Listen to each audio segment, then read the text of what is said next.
We're backwards talking FF7. We're talking Ever Crisis. It's been a little while. But we got something really cool announced last night. And they're doing a crossover event in just a couple of days, November 9th, with Final Fantasy IX. And this is interesting and kind of intriguing for several different reasons. Mainly because I don't think we ever expected this. I mean, we've kind of hinted at it, talked about it a little bit, because we did the Watermelon Tonberry event. They did a little beach event with Zach a little while ago, where there was like a Blitzball in there. So we talked about like the Final Fantasy X stuff. Maybe there could be crossover stuff at some point, but it was never like anything that we really expected to happen. But now that we have this like crossover event happen with FF9, then technically all Final Fantasies are on the table, which is pretty cool. The thing is, when it came to the potential of like a Final Fantasy X crossover, like that makes a little bit of sense because there's obviously all the Easter eggs between the games and shit. Potential the same universes, different worlds, that the whole thing or whatever. But now that we're seeing FF9, it's very interesting. So there's a lot of possibilities here for the whole franchise, for whatever your favorite Final Fantasy game is. Like there's potential for a crossover with Ever Crisis. But the other interesting bit about this is that they're doing, like the first time they're doing this with Ever Crisis, it's with Final Fantasy IX. And there's obviously been rumors for a couple years now of the Final Fantasy IX remake. And I've actually seen somebody point out, and we've talked about a lot when it comes to Ever Crisis and the remake project, the reusing of assets, and the fact that we're getting like Final Fantasy IX like outfits and weapons for the FF7 characters. Like that could be like an asset flip sort of thing for a potential 9 remake. I don't know if there's any credibility to that, but it's a decent idea. Obviously, we're also going to get to fight some bosses from FF9 for this event. It's going to be the Black Waltzes. And obviously, there's another potential asset flip for what they could look like in a 9 remake. Now, when it comes to the trailer that we have for this event, there's really not a lot to break down from it, because it just plays an FMV from FF9 for the first like 10 or so seconds, some great FF9 music in the background, and then it rolls into like the event coming soon, and we see that we're fighting all 3 Black Waltzes, Black Waltz 1, 2, and 3, and then it shows like an outfit and a weapon for Cloud and Tifa, and that's really all we have right now, at least based on this trailer. And yeah, we're getting to fight all 3 Black Waltz, which is pretty cool. You can see like the kind of side-by-side comparison from FF9. I think like the HD version, obviously, to what it looks like in Ever Crisis. And for those that haven't played FF9, the red one is Black Waltz 1, the green one's Black Waltz 2, and the one in the middle, the blue one, is Black Waltz 3. I think the Black Waltz enemies are a great choice for this event. They're somewhat iconic enemies when it comes to FF9. You fight all 3 of them on disc 1. You actually defeat all 3 of them before, decent amount before you even finish the first disc. You get a really badass FMV with Vivi. You know, they're obviously very connected to the character of Vivi, so there's a lot of cool things there. And anybody that's played FF9, you've probably at least, fought all 3 of them, because whether you beat the game or not, again, you fight all 3 of them on disc 1. So most people recognize them. As for the characters and their outfits that we've seen so far, Cloud is clearly modeled after Zidane, the main character of Final Fantasy IX. The weapon that he's using in this trailer is modeled after the Zorlin shape, which is Zidane's second best dagger. I specified daggers for a reason for those of you that maybe haven't played FF9, because like about half the party members or so have like 2 sets of like weapon categories, because Zidane has daggers and thief swords, and then Garnet has like rods and rackets, and then Aiko has, I think, rackets and the flutes, and then Steiner has like swords and night swords, which aren't super different, but there's that. And then like all the other party members have like 1 weapon category. Unfortunately, when it comes to the Zorlin shape, there's not really anything special about it that we can kind of theorize on what it might do for FF7 Ever Crisis. I mean, when it comes to FF9, like pretty much every single weapon, armor, and accessory teaches you something as like an ability for certain characters and things like that. And the Zorlin shape teaches you Flee in FF9, which is literally what Zidane gets from the very first dagger you have at the very beginning of the game. So it's just like not a super unique weapon. It looks kind of cool, but that's really it. I'm retroactively coming back and adding this to the video, to like the Cloud and Tifa parts where we're talking about the weapons, because I actually looked at the attacks that they're doing in the trailer, and they actually do match some of the attacks that the characters have in FF9. Now when it comes to Cloud, the attack that he's doing doesn't match any of Zidane's actual abilities, because he has a lot of like weird, quirky abilities like Flee and Thievery and Detect and things like that, or whatever. Like they're just not attacking kind of abilities. But looking at some of Zidane's like trance attacks, the Dyne attacks, it does seem to match like Free Energy, which is like the first one that he does, because it's kind of the only one that does like a circle thing at the enemy and has like a sign in it. A lot of like Zidane's Dyne abilities do have the signs in it, but none of them kind of match what it looks like in the Ever Crisis trailer.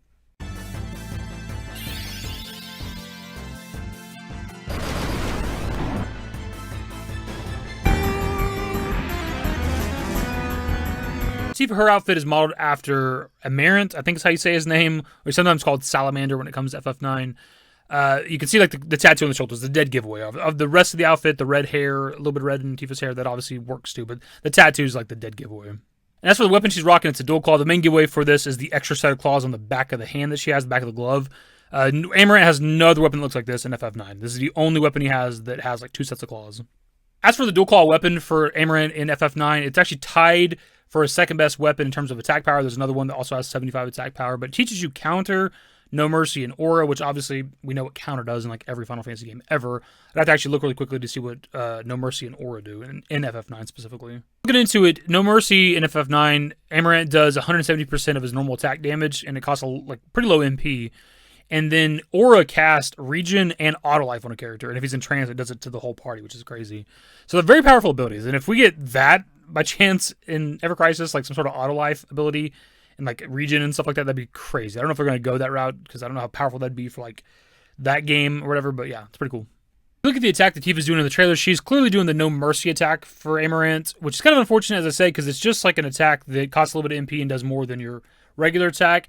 It can be elemental based on the weapon that Amarant has, but he only has like I think a wind and a water elemental weapon in the game, and I think the one that teaches you the attack in FF9 is like a water elemental. So I don't know if they're going to give any sort of like a bonus ability sort of thing to No Mercy for Tifa in the game, but at least as of right now, it's just a damaging attack.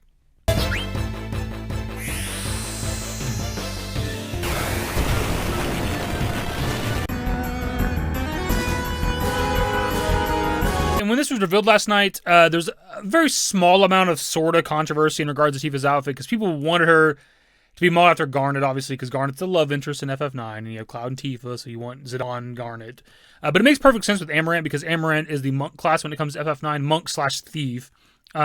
And that's what Tifa is. Tifa, if there were classes in FF7, Tifa would be a monk. And they use the exact same weapons, like the claws, gloved weapons. So it just makes perfect sense. But the majority of people that are like Tifa fans that have seen this love it. They love like the red accents in her hair, right? Whatever it is, like is it braids? I don't know what to call it. I'm very, very white. Whatever the hairstyle is that Amarant has, Tifa kind of has a little bit in her hair too, right? I think she looks great. I think they both look great.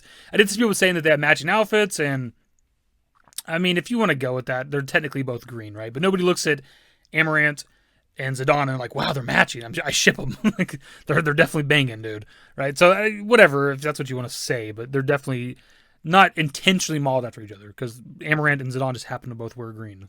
And while obviously, like from a shipping perspective, like Garnet makes more sense. Like, how do you do a Tifa Garnet outfit, but also a weapon? Because her weapons are rods and rackets. How do you make that into a gloved fist weapon? It just doesn't make any sense. So like the easiest route is to just follow Amarant, right?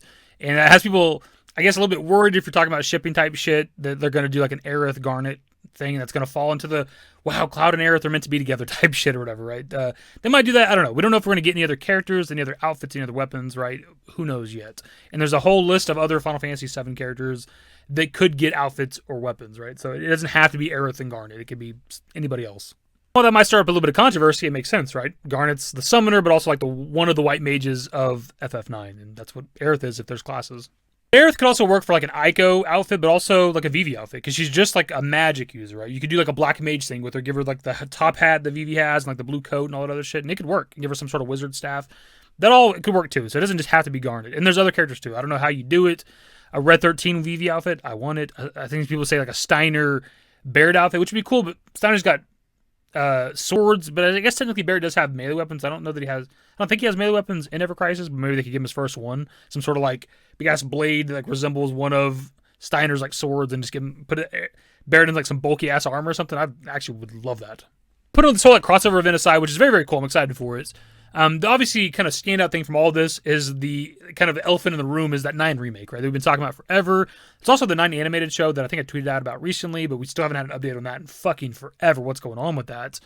But the fact that we have this like mobile game that's very much connected to the 7 remake project, and the first crossover that they're doing is with FF9. Somebody also pointed out on Twitter, I think Mad Kaiser, that there was like a 9 crossover announced with like War of the Visions, which I don't know if that's like the first time they've ever done it. But that's another mobile game that's doing some FF9 stuff here recently. There's also like a upcoming card game, a tournament for the Final Fantasy trading card game, and like there's a mat that you can win on there, and it's a Final Fantasy 9 mat. So there's a lot of like rumblings right now of Final Fantasy 9. So it's kind of interesting, man. And since we haven't talked about the 9 remake in a long time, I kind of forgot about this, but very, very early this year, Katase had talked about there being some big reveal, some big announcement for the Final Fantasy franchise unrelated to the remake project, unrelated to FF7 Rebirth. And we were always speculating that was going to be the 9 remake, and maybe that's what it is. That still hasn't happened yet. We're getting closer and closer to the end of this year, and we haven't had any sort of big announcement. So maybe there's something that gets revealed relatively soon with all this like FF9 stuff happening recently. And obviously what makes the most sense right now is the Game Awards. And it's very, very possible that we get to the Game Awards and there's a Rebirth trailer finally, again, it's been forever at this point. It'll be even longer by the time Game Awards happens. And maybe they finally reveal this 9 remake, which is more or less like a known thing, right? It just hasn't been announced or revealed yet. So whatever's going on with that, hopefully it happens. Pretty much it for the video, my dudes. It's kind of cool that this is happening because we actually kind of sort of jokingly talked about like there being FF10 outfits in Ever Crisis in the comments of the, I think, Watermelon Tonberry event Blitzball video we did a little while back. And just how like there a lot of stuff makes perfect sense, like Yuna onto Aerith and Titus, or even Ornn, I guess technically onto Cloud. You could do like a blue Red 13 for like Kamari and like give him the horn and everything. And obviously we don't have Yuffie in Ever Crisis yet, but you could do Riku outfit onto Yuffie. So all of it makes a lot of sense, right? You could even do like a walk outfit onto Yuffie because of he throws the Blitzball and she obviously uses like throwing stars or whatever, big ass throwing weapons. So there's a lot of crossover you could do with FF10 to FF7, and it's actually fucking possible because we're getting like crossovers with other Final Fantasy games. And one thing I want more than anything is Squall's outfit on Cloud. I just want to see that, and a Gunblade. Guys, that's the video. Subscribe to if you guys are new. Social networks in the description below. Follow me to _YT. That's it. Bye. Used to care what people thought, but now I care more, and nobody out here's got it figured out. So therefore, I've lost all hope of a happy ending, depending on whether or not it's worth it. So insecure, no one's perfect. We spend it with no shame. We blow that like Coltrane. We in here like Rogaine, or leave it like Cobain.